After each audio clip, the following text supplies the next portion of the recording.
Hey guys, welcome back. Tisha here, back for our first reading of Shattered Dreams Restored. You all liked part one so much, I decided to go ahead and read part two. Now, bear with me because this is an adjustment because this is on my Mac. And I'm telling you all that I'm going to have to figure this out because I wanted to use my new Mac, but it's heavy. And then part of me is like, well, maybe I need to do the phone. So I'm going to figure out what works best. For right now, we're trying this setup. If y'all fall down off of the way that I got you guys propped up, just go with the flow. Because I really jimmy rigged this thing, but I want to be comfortable since it's on this device. Anyways, let's begin with the forewords.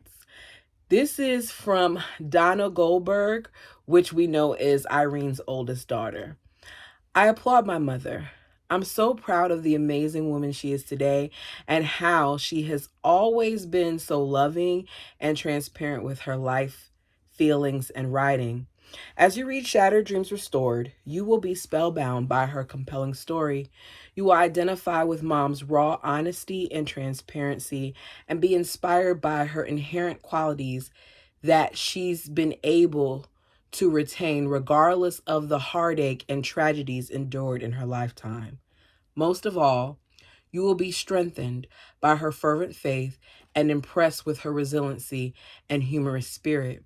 Her story will touch lives and empower those who identify and empathize with her heart-wrenching dilemmas and shocking experiences. I'm thrilled that Mom has used her God given talent for writing by having the courage to put her heart on paper.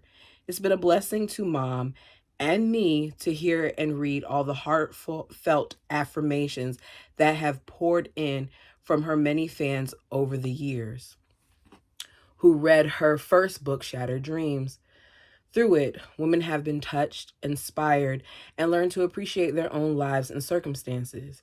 She has provided hope to women from all walks of life from around the world who are caught up in polygamy and other toxic relationships. Mom's life is proof that no matter how dire, broken, or hopeless a person's circumstances are, God is able to miraculously intervene, transform, bring hope, and restore. Mom has been a true example, empowered by her sincere nature, wonderful wit, unconditional love, and her ever forgiving and generous spirit. She has surely earned a crown in heaven for her many sacrifices on behalf of others. It's been a profound privilege and honor being her daughter and having such an amazing role model, mentor, and friend. Her spunk has helped propel me into the woman I've become today. I eternally adore the woman. This next one is from Barbara Barron, daughter.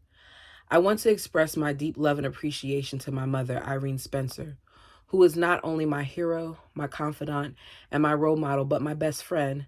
I would never have survived life without her. She was there for the birth of my children and helped me cope with the death of my newborn baby girl.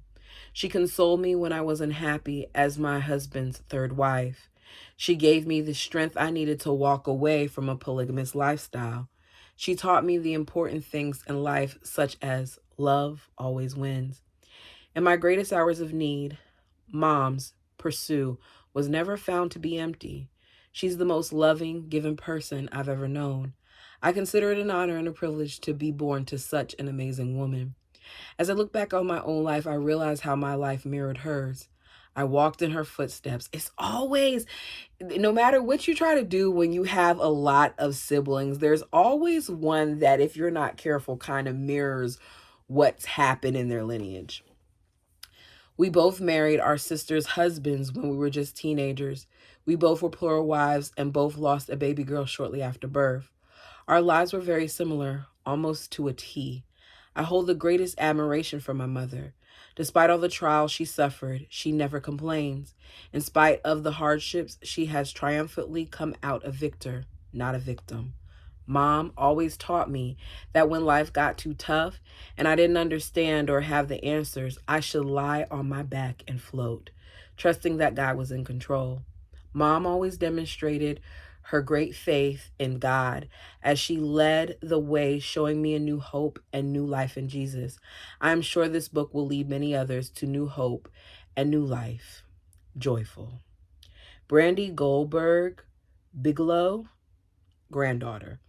In 1997, my ninth grade high school English teacher allowed me to read my grandmother's unpublished manuscript for a book report. Until that assignment, Grandma was just an old redhead lady I saw once a year if I was lucky. Growing up, I had often been jealous of my friends and their close relationships with their grandparents. But how could I expect to bond with a woman who had over 100 other grandchildren? Impossible. Then I read her memoir. I remember laughing and crying and getting excited reading it about all of her emotions when I realized she was human, not just grandma. I think a lot of us had some of the same emotions. I know I did. Her writing confirmed we shared the same sense of humor, desires, and passions. She was actually normal like me. There was a funny, witty, strong, and intelligent woman inside of Grandma. Reading her book Shattered Dreams, My Life as a Polygamous Wife, created an eternal bond and a respect I never could have imagined. A decade later, her story was published. Who would have known after all these years I felt I missed out on Grandma, that I, one grandchild among throngs, would become her personal assistant. Along with her and my mother, Donna, it's been an honor to be a part of 3 generations of women working together as a team. Learning about Grandma's hardships and seeing her perseverance has been humbling, to say the least. I know readers will be even more astonished after completing Shattered Dreams Restored, My Life After Polygamy. With complete transparency, she fills in the gaps and answers questions we have all wondered. I love her and appreciate, no matter how crazy her life was or how crazy she felt, she's not too prideful to admit it. Most people hold their feelings in, but we're lucky enough to have her share her heart on paper. Y'all, this is just the forward. I've attended almost every event or program my grandmother has participated in, and I've observed firsthand the transformation and power of God.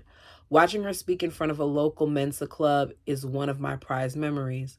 My grandma, with a past of being uneducated, brainwashed, abused, and unfulfilled, stood up in front of an officially intellectual crowd and shared one of the most profound and inspirational speeches possible. And it was the one speech I didn't record.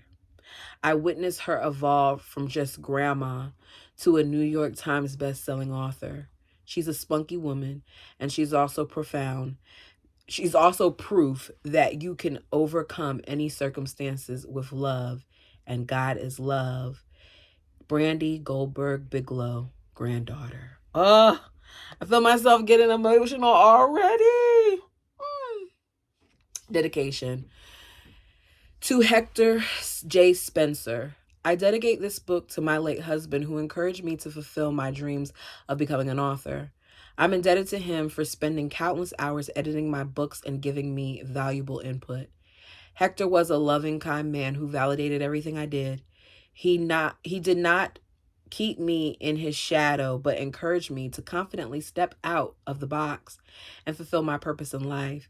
He held me up when I was weak and was my anchor in difficult times.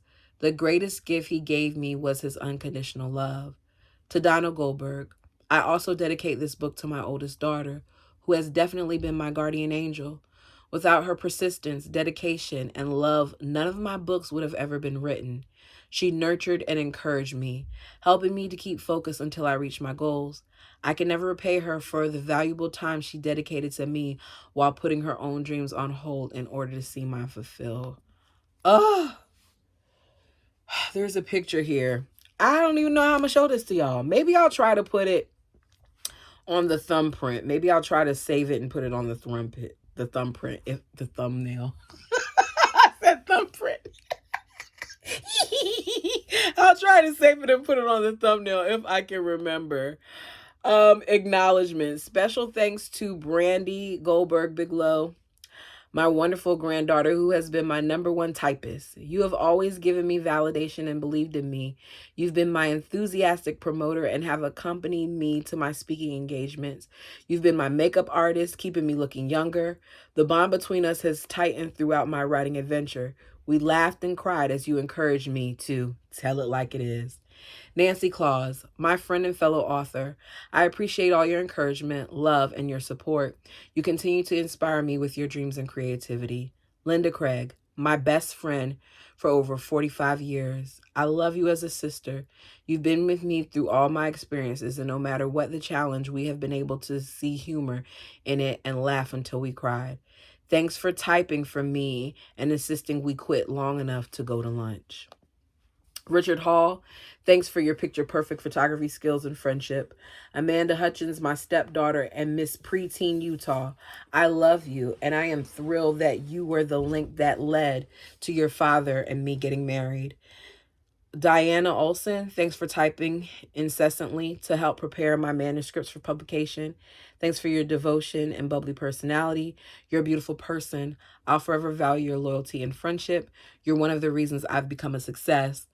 Ron and Peggy Roloff, you are such examples of God's redeeming grace.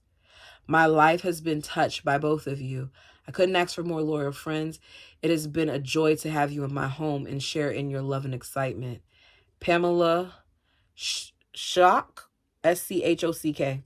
Thank you for your pouring yourself and your precious time into helping me prepare for a deadline. Only a true friend would do what you did, working way into the wee hours of the morning.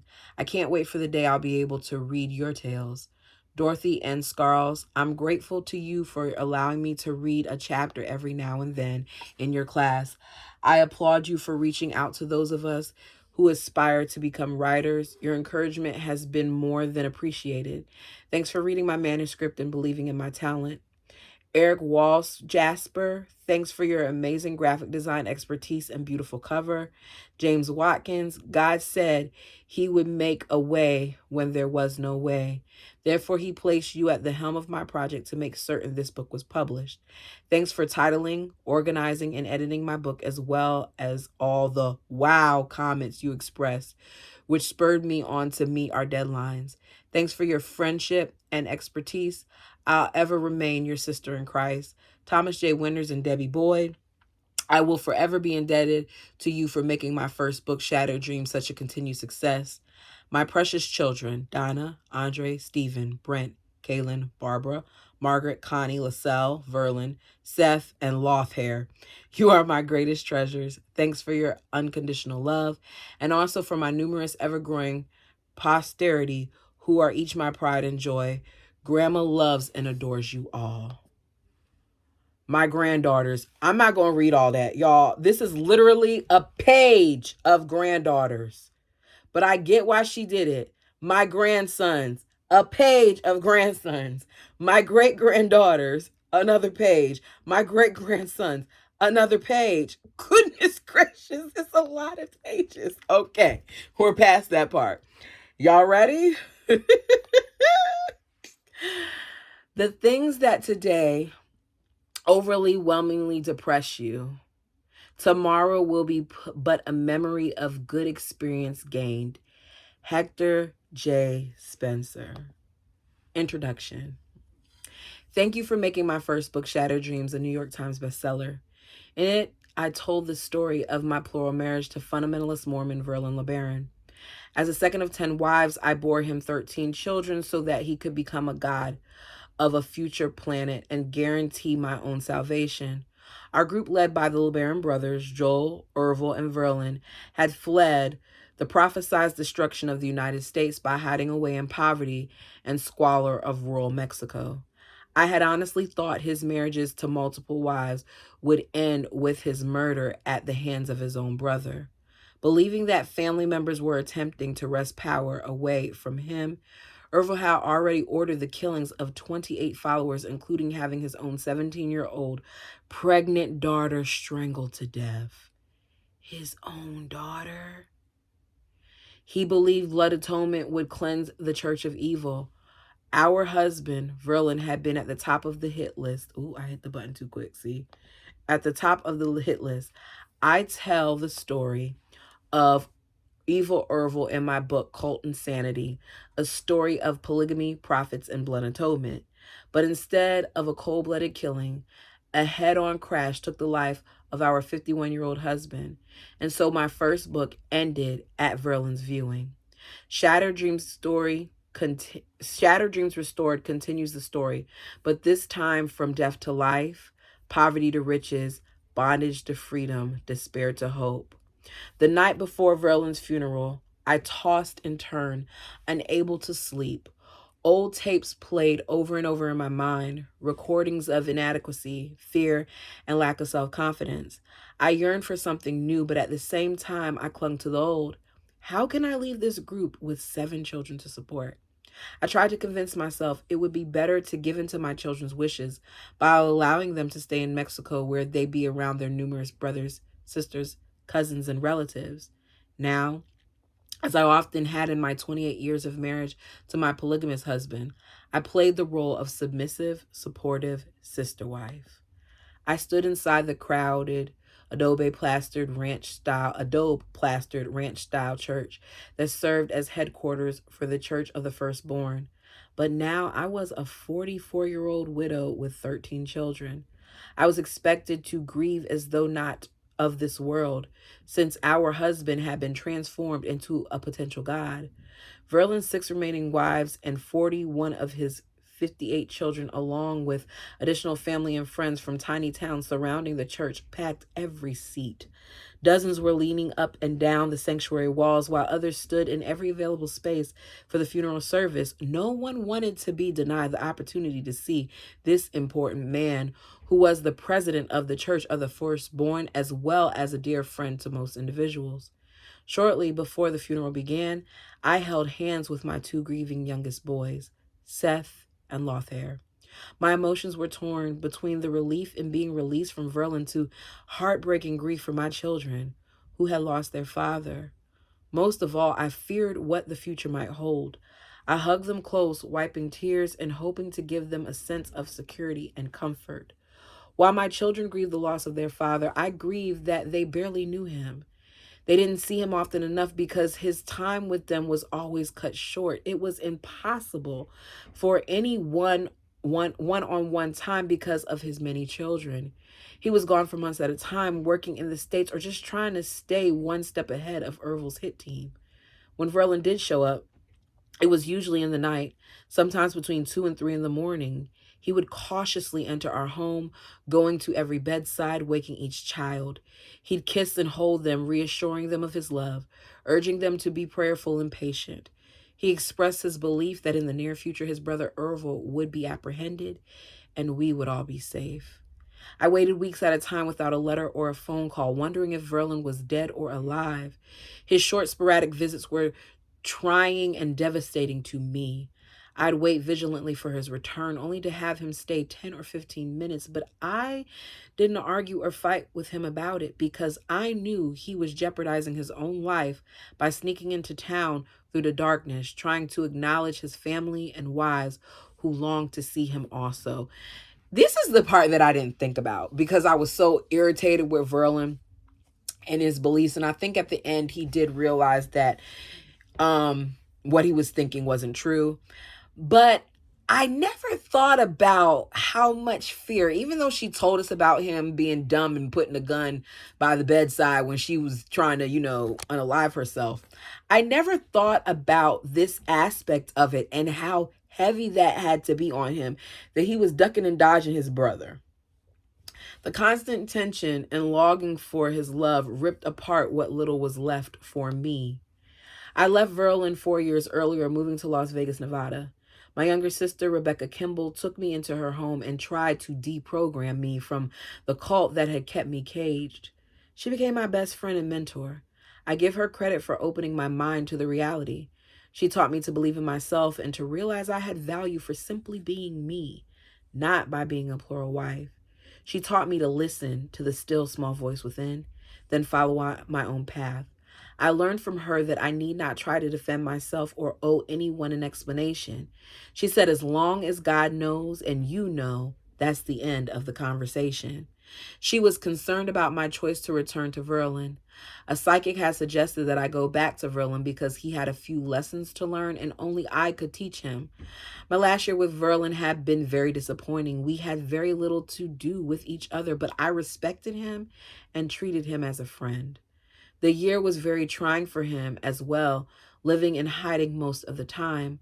I'll never forget the last night I spent with him. I didn't say this in the last reading, but I think that last night that she spent with him was a great way for her to have closure because they actually discussed things that they hadn't previously discussed. She was able to tell him her true feelings, and rather than it turning into an argument, it seemed like he actually was listening and taking some of it in.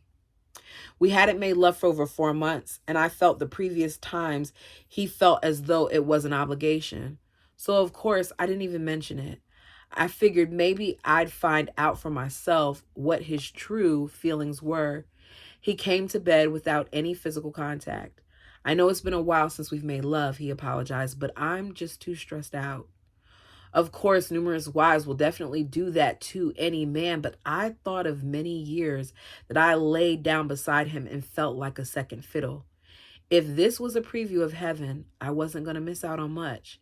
And so my thoughts ricocheted between the painful past, the present grief, and the uncertain future. I blocked out the speaker's eulogy as I silently screamed out question upon question. How can I support myself with so little education? How can I physically and emotionally care for 7 children in my care? And after 28 years of polygamy, can I find a love of my own? As determined as I had been to be free from my polygamous lifestyle, I felt as though I'd fallen into an even deeper pit. How will my decision to leave polygamy affect my salvation? Will I go to hell if I leave the one true church? Has a lifetime of indoctrination all been a lie? With Verlin's death, I'd now be alone and forced to make my own decisions. Before I'd come out of my revere, the service ended. The crowd of mourners began walking single file to leave. I followed along with 5 of Verlin's other wives behind the advancing casket as a dozen of Verlin's sons carried his remains. The crowd stood transfixed as the shiny gray casket was slid into the back of the awaiting vehicle. Mourners hurried to their cars, then entered the procession line. The vehicles snaked their way up the highway as they disappeared over the ridge on the 8th-mile trek to the graveyard in Galena. Once arriving in the small town, the cars turned to the east, bouncing over the ruts in the soft, powdery dirt road. Dust blew in through the open windows, making it difficult to breathe. Less than 2 miles away at the base of a small hill, the graveyard came into view. As the cars parked, mourners made their way through the metal gates into the desolate, rocky burial grounds. There wasn't a hint of vegetation. Mounds of white clay marked most of the burial plots. Numerous graves were marked by a wooden cross, plastic flowers, and sun-bleached paper wreaths, decorated with a faded satin bow. My heart and mind felt as lifeless as these surroundings. The more fortunate souls who had come from prosperous families were buried inside a small wrought iron fence that kept people from walking on the sacred burial plots. Statues of Jesus and Mother Mary appeared to be keeping constant vigil. I felt it was undignified for Verlin to be laid to rest in such a dismal cemetery. He loved the beauty of nature. He worked so hard throughout his life to plant flowers, shrubs, trees, and gardens around his homes. Here, not one tree or blade of grass grew. Now he'd be denied the opportunity of any beauty in the starkness which would surround him. With my children beside me and unaccompanied by a host of friends and strangers, I made my way to the east side of the cemetery where by an open grave the pallbearers had momentarily set Verlin's expensive casket. It seemed painfully ironic that after years of wearing hand-me-downs and at times living in houses with dirt floors and without windows, at this moment I finally felt respectable in my Kmart dress standing over Verlin's beautiful casket. As I gathered my children around the freshly dug grave, I noticed a spot next to Verlin that had been marked off with 4 wooden stakes and a hemp rope. It was evident someone had recently reserved it. I had no clue as to who it was, but several people whose instincts had already verified raised their eyebrows and whispered, Charlotte, of course.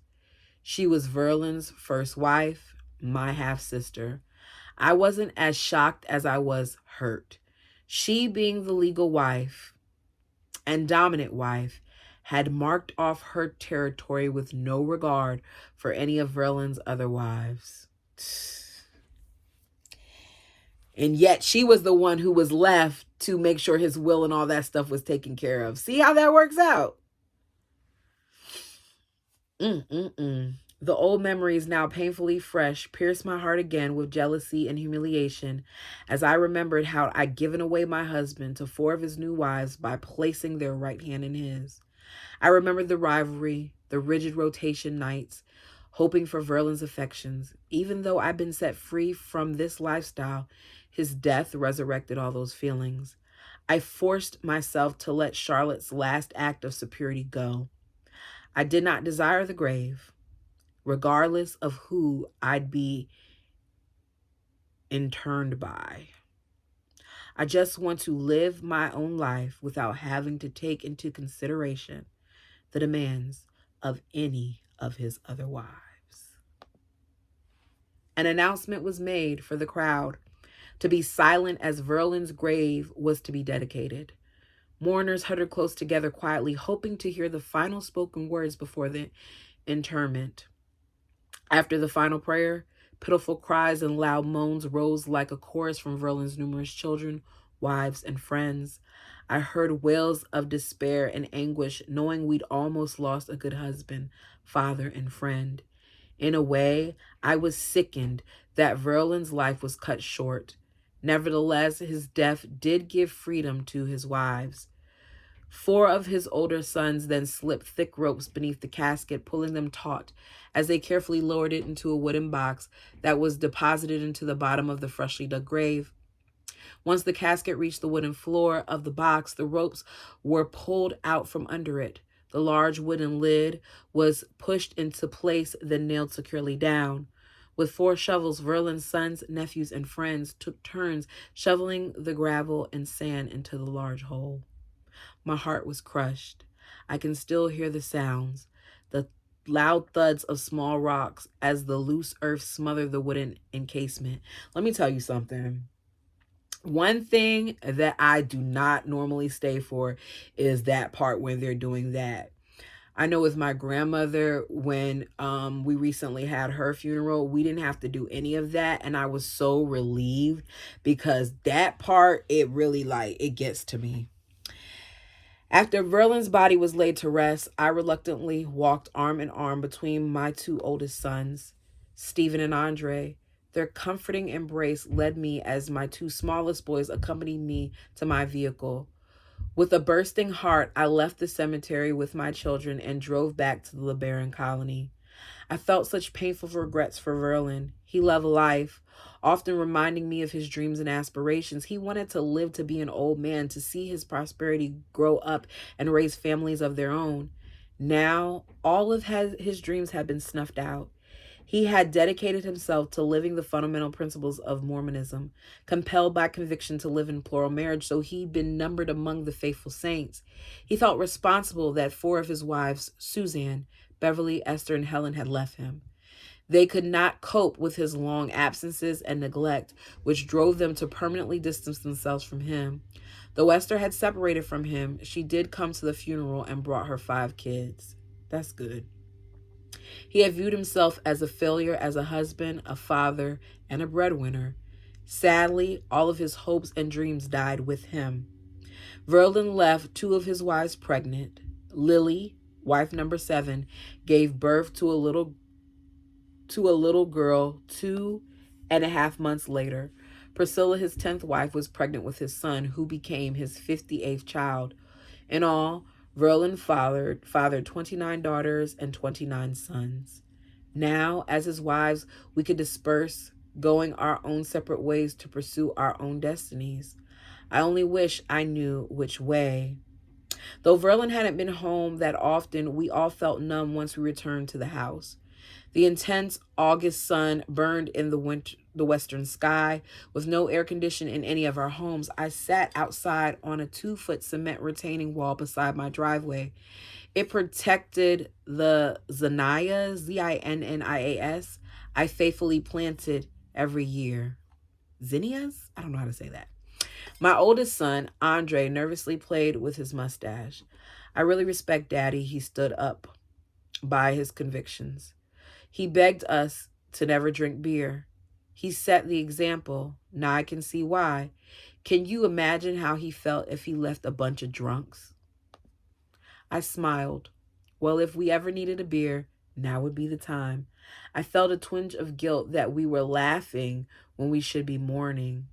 We all spent a couple of hours reminiscing, trying to share special memories of Verlin with one another. That evening, all 13 of my children gathered in my home for a meeting to discuss our future.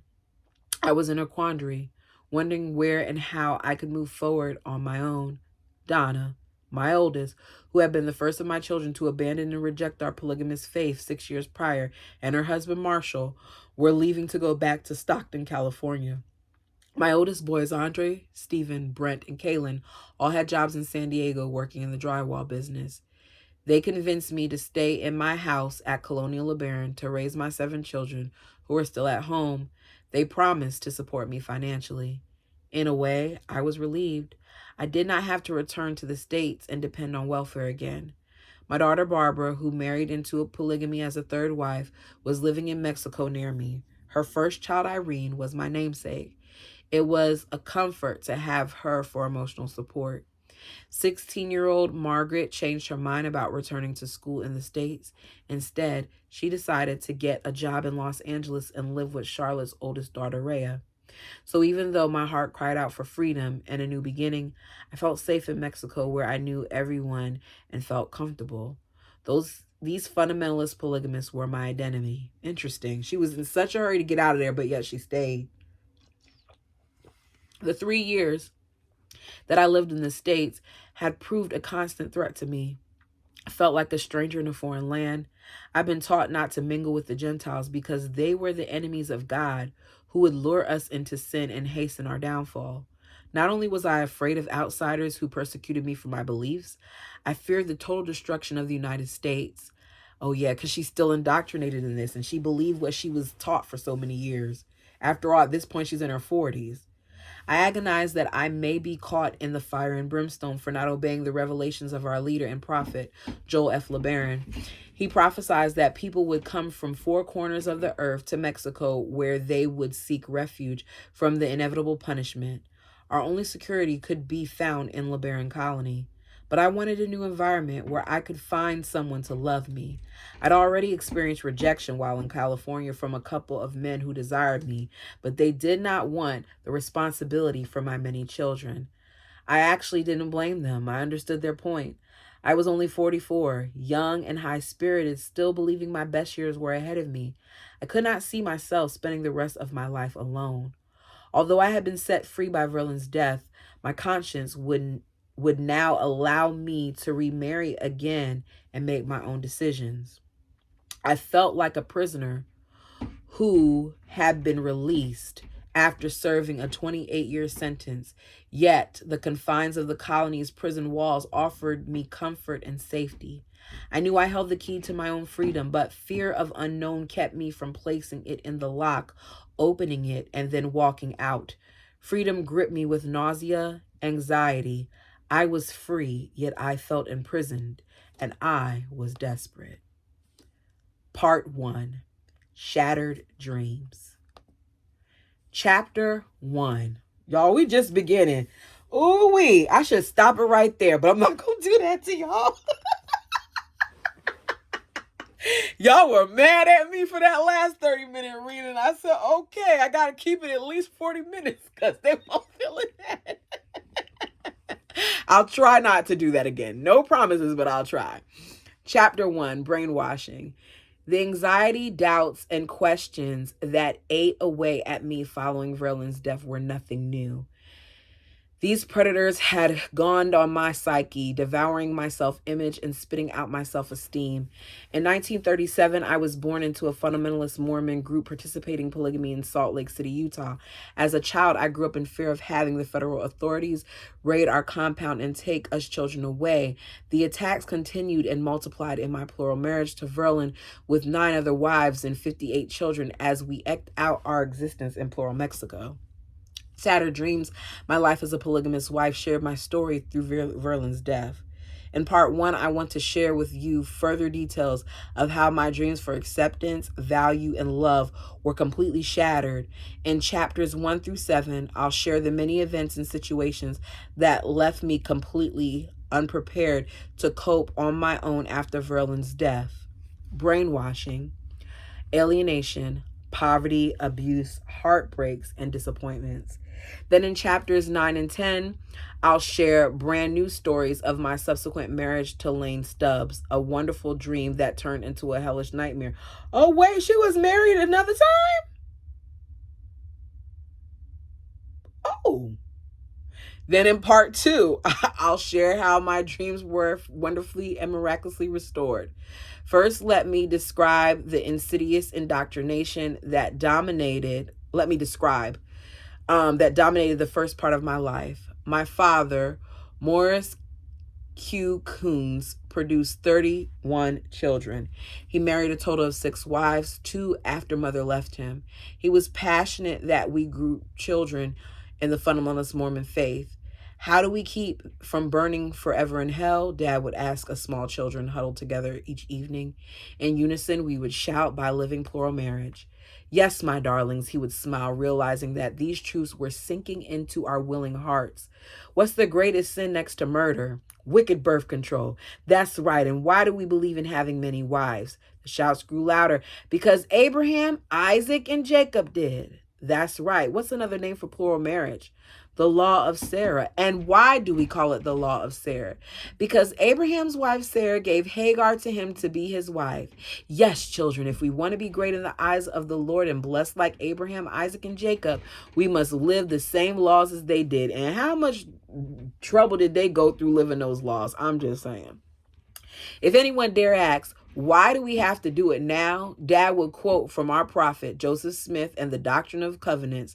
We had been thoroughly drilled on section 132.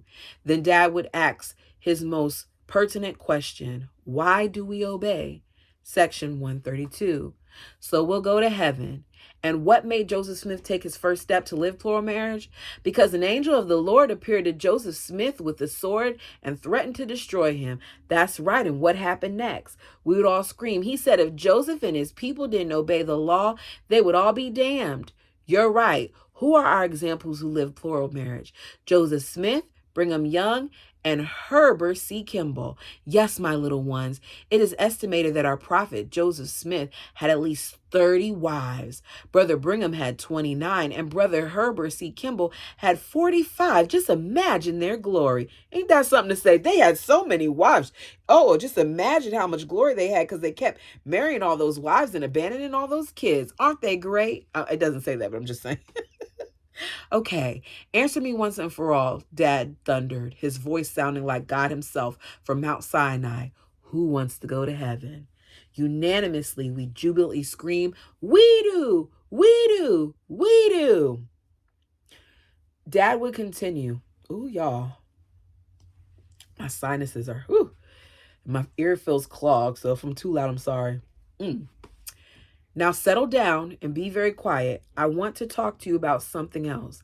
I want all of you children to be chaste.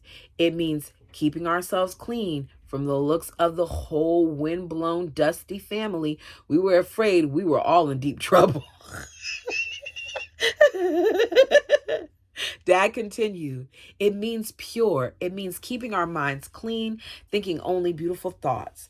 6-year-old Richard piped up, if I keep myself clean, can I play and have someone chase me? I'm afraid you don't understand, Father smiled. But I'm counting on you older boys and girls to set the example for for the younger children. Never swear, never lie, never steal, and be sure when nature calls, the boys go on one side of the road and the girls go on the other. You must all remember that you never look on one another's nakedness. And now I want to tell you something very sacred. The great Creator made women very special so they can bear children. Their bodies are holy, and you boys should never look upon or touch their sacred parts. Women are blessed with the fountain of life. They are to keep themselves chaste so chosen spirits can come through them, being given a chance to come to the earth. Our group broke away from the mainstream Mormon church when the United States government passed laws prohibiting polygamy in 1890. The Mormon church issued what was called the Manifesto, denouncing the practice of plural marriage, but still secretly authorized new plural marriages until the Second Manifesto in 1904. Okay, so we're getting told some of the stuff that she's already told us, but I guess this is for the people who didn't read the first book.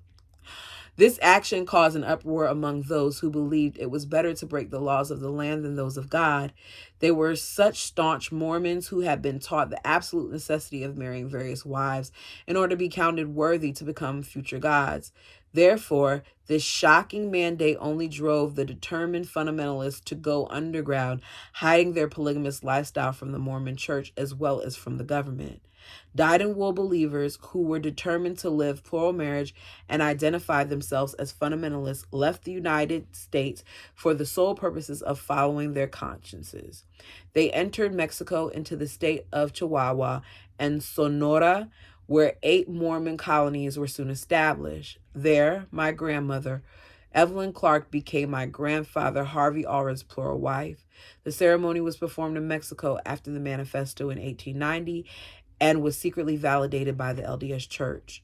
No one will completely understand why the fundamentalists made such a harrowing sacrifice unless they come to know the reasons behind it. In 1830, the self-proclaimed prophet Joseph Smith started the Church of Jesus Christ of Latter-day Saints. Then he soon began living polygamy.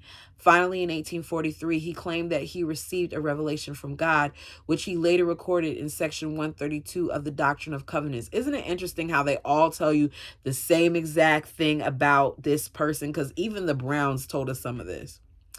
That passage requiring plural marriage is in Mormon scriptures today. In this revelation, he explained that the only way to become a god and have worlds of your own was by living plural marriage.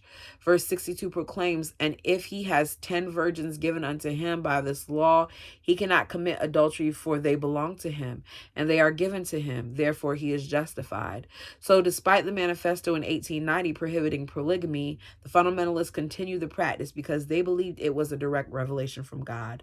They felt that by not living the principle of plural marriage, they sealed their own damnation. And so, my mother Olive taught us that our lives were to be sacrificed to our Mormon God.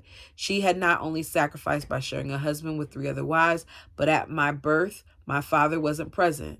With his large family, he couldn't afford to take off working overtime as a firefighter. Because polygamy was illegal, several of my father's children were registered under fictitious last names. On my birth certificate was the fictitious name of Maurice Kuntz, listed as my father instead of my father's name, Morris Coons. I was told to lie and say that my father was my uncle. Technically, it was true because his wife, Rhea, was my mother's half-sister, so we justify the lie. If she was my aunt, then of course he was my uncle. These were just a few of the difficulties and hypocrisies that caused me to doubt the fundamentalist Mormon doctrine, yet I had been thoroughly indoctrinated. We were taught that we only had 2 choices in life, one heaven and the other eternal separation from all my family and friends. In addition to instruction at home, we faithfully attended the Sunday religious meetings that were held at different polygamous homes.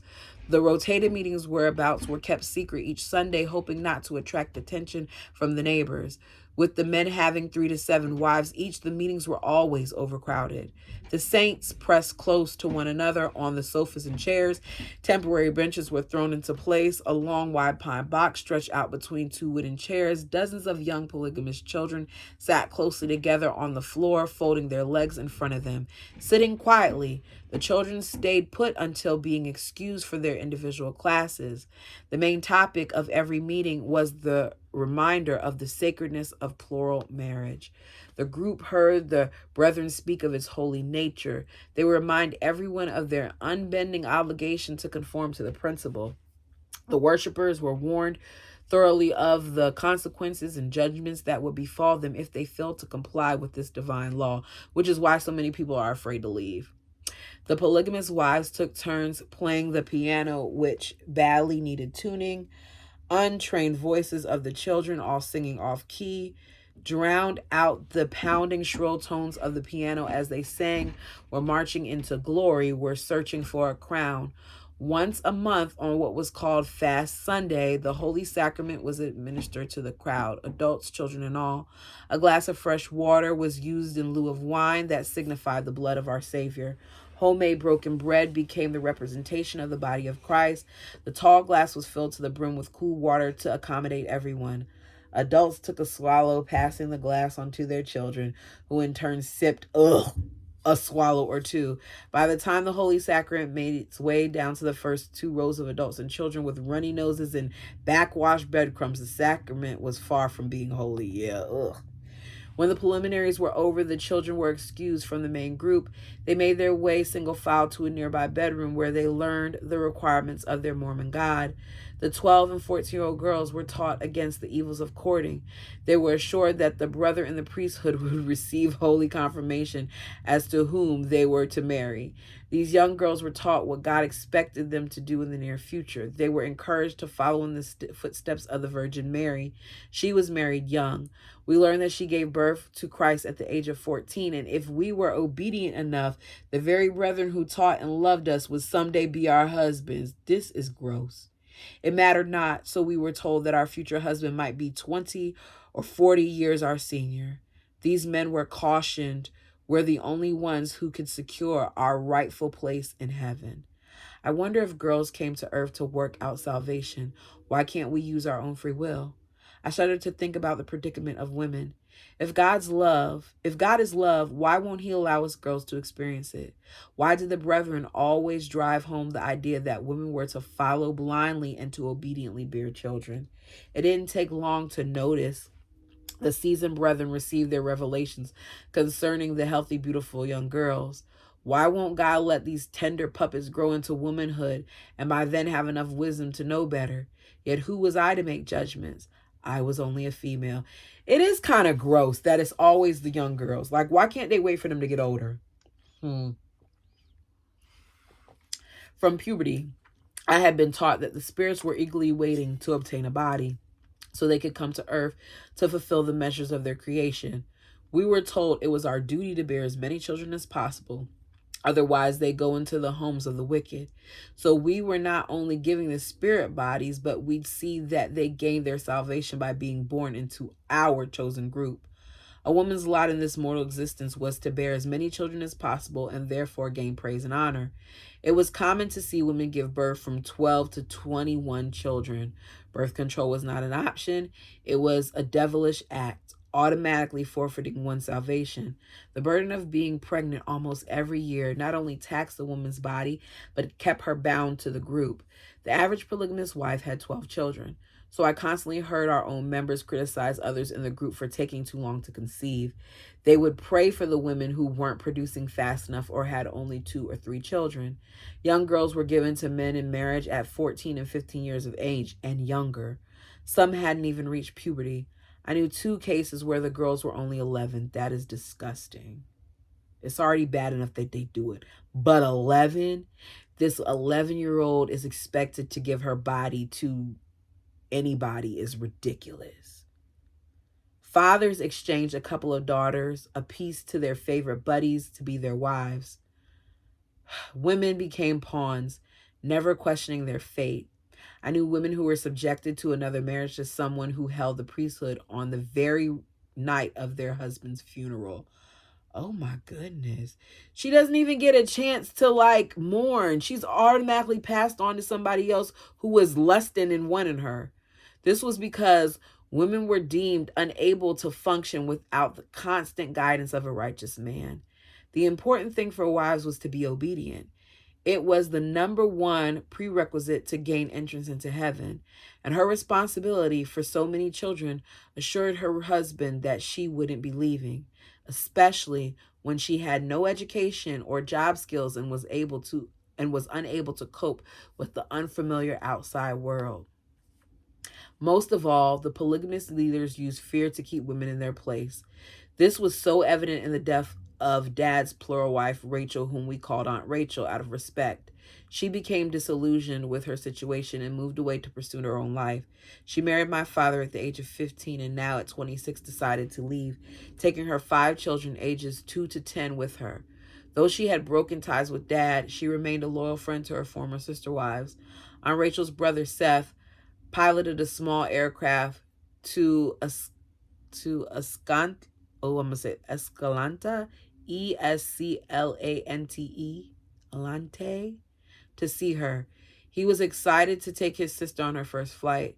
Several friends watched and waved goodbye as the small plane shot down the runway, lifting into the morning air. For some inconceivable reason, the craft's motor choked, then died about 2,000 feet in the air.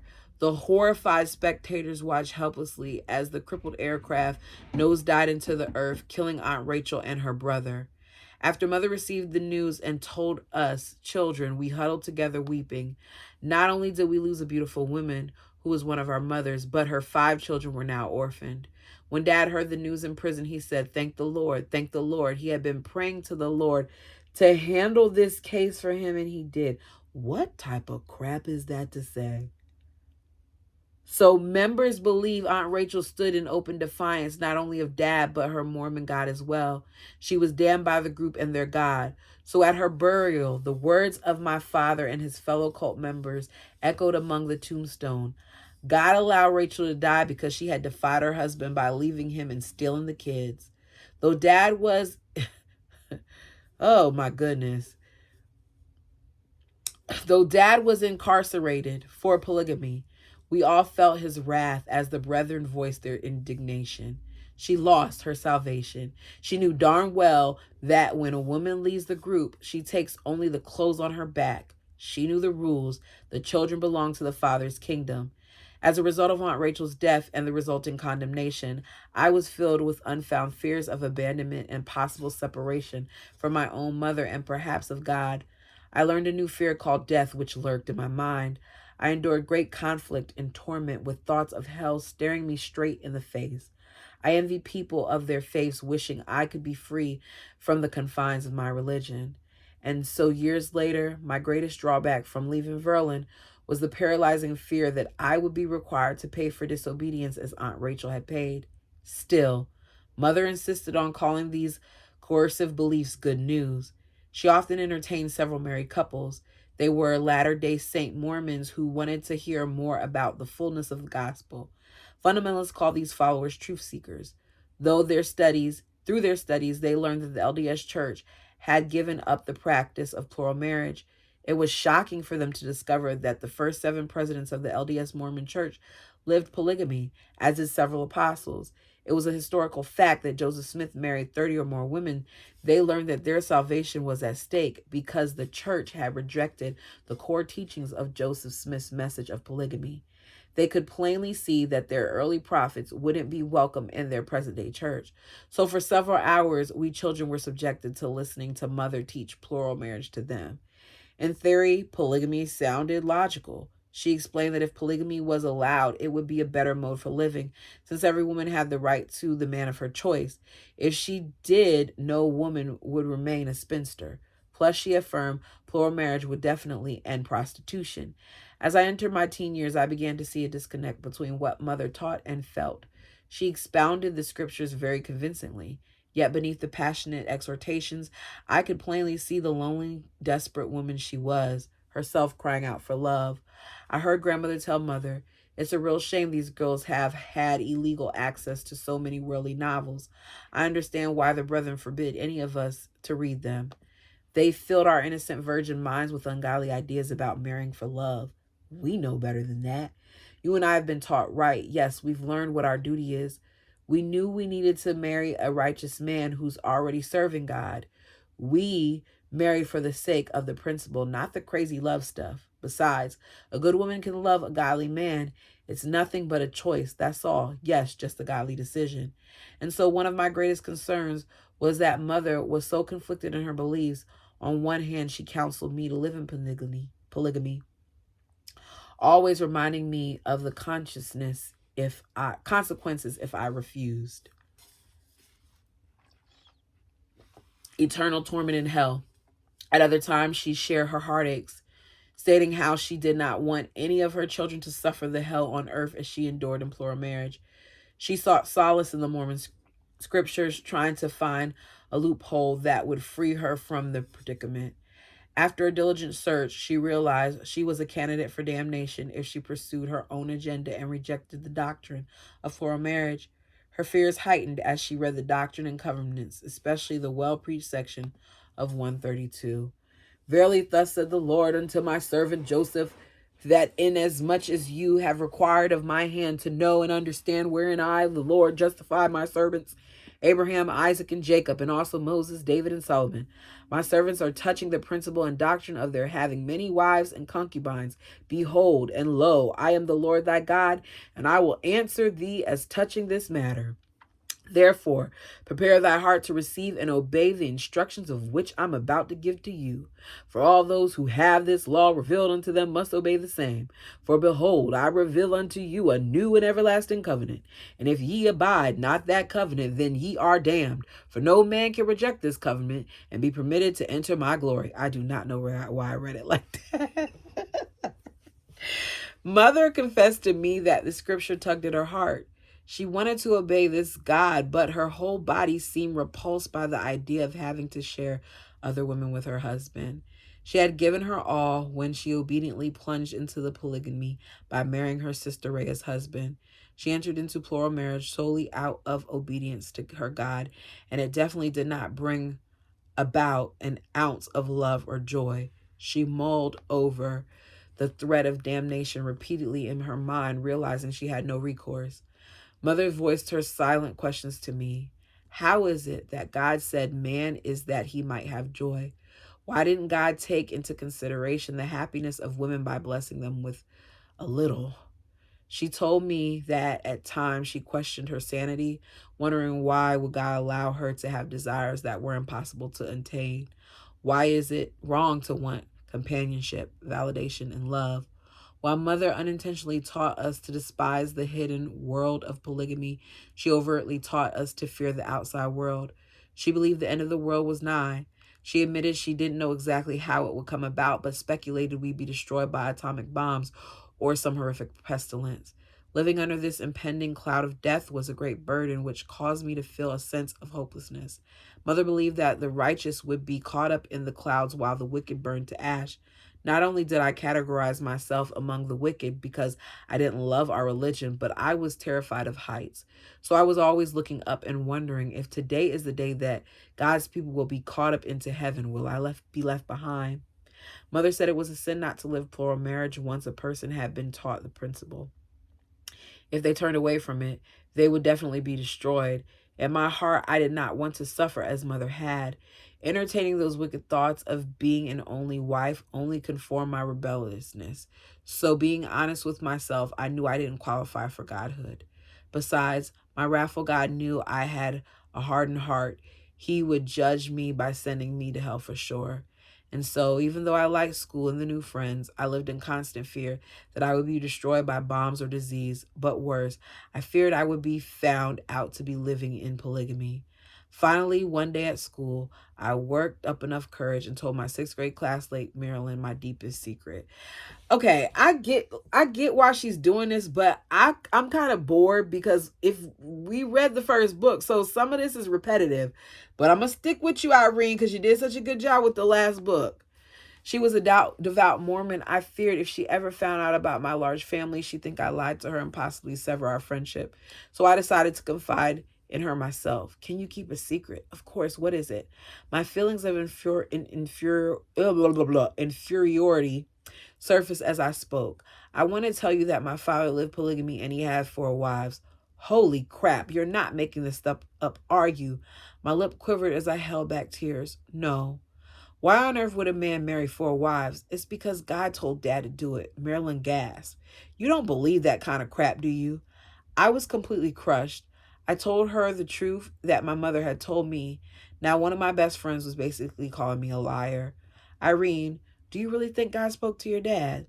Do you really think he bothered to tell him to make 4 women miserable? The tears began to form in the corners of my eyes.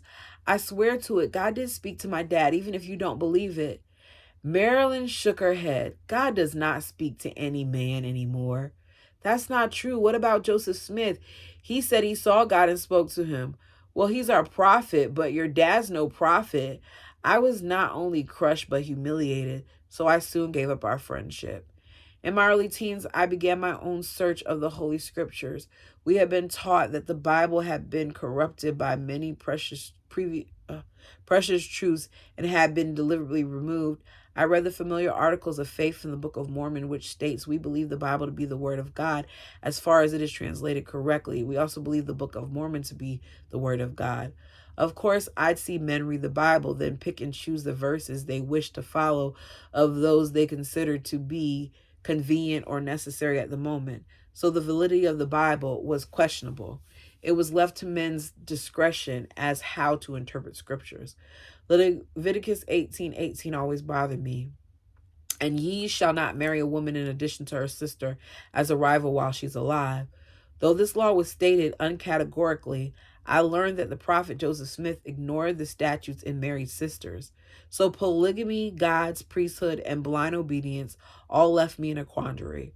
For over a year, I read Mormon scriptures and history, trying to find justification, hoping I would become an example and not be required to live a plural marriage. To my amazement, when I confided in my mother, revealing my doubts and fears, she scolded me. I've had a testimony all my life of these principles. Just because I had a few others have failed it doesn't mean it's not true. Each generation must round up their shoulders and do better than the previous one. Why even Jesus lived polygamy? One of the reasons he was persecuted was because he had so many wives. They were the women who cried at his crucifixion. Why do you think that after his resurrection he told Mary Magdalene, touch me not, I have not ascended to my Father? Mary Magdalene was going to embrace her husband when he impeded her from doing so. You must understand that Jesus lived every law known for our salvation. If not, he couldn't ask us to follow him. Seeing mother's sadness and hearing her cries in her pillow at night confirmed that fact, that she felt no joy in this life. But mother, nobody has found happiness doing it. Look at the sadness and the despair on every polygamous woman's face. Irene, it's all about sacrifice. We must be willing to give up our lives if necessary. You know that Jesus Christ himself gave the revelation on plural marriage to Joseph Smith. If we do not live in the same laws that Jesus did, then we can never return to his presence. Mother, it's not fair that we have our rights taken from us. A man would never allow himself to be treated the way women are. You hush up, young lady. I will not allow you to talk that way about the brethren in front of me. The worst thing that could ever happen to you is you to betray one of God's servants. You know we have no say-so about anything. We can't dress the way we want to. No makeup, no pierced ears. We can't cut our hair. And a woman is frowned upon if she wants to pursue an education. And heaven forbid that we get a job and own a car. You know it's all about control, mother. But mother always had an answer. You have your agency. Even in the sacred marriage ceremony, it states, do you, of your own free will and choice, take this man to be your lawful and wedded husband? A woman can refuse if she prefers hell and damnation. I do think I prefer hell then.